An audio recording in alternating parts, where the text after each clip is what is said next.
pork adobo with saba. Much love in the kitchen.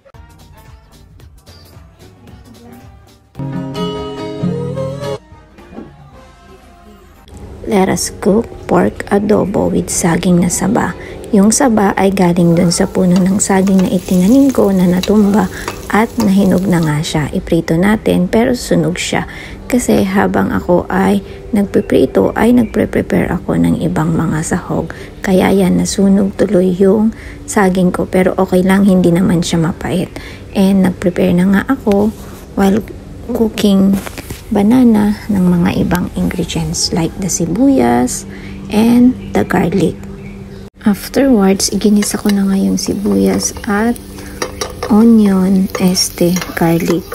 Tapos, ilalagay ko na rin yung pork spare ribs. Isasama ko siya at hanggang mag-color brown siya, ay iikot-ikot mo lang siya. At tulad ng pag-ikot-ikot mo ng feelings mo para sa kanya. Charot lang. At binantayan ko na nga ang aking niluluto.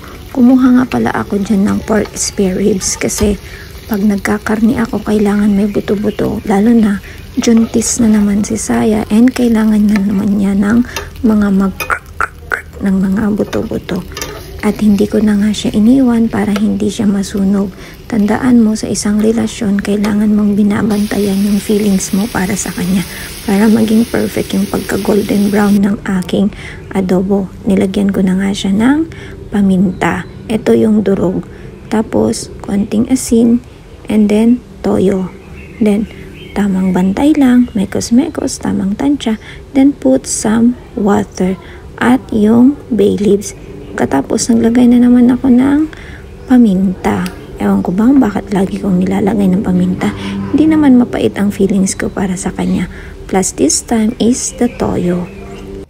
After ko nga mailagay yung toyo, inantay ko siya hanggang sa kumulo at isinunod ko na ang aking oyster sauce.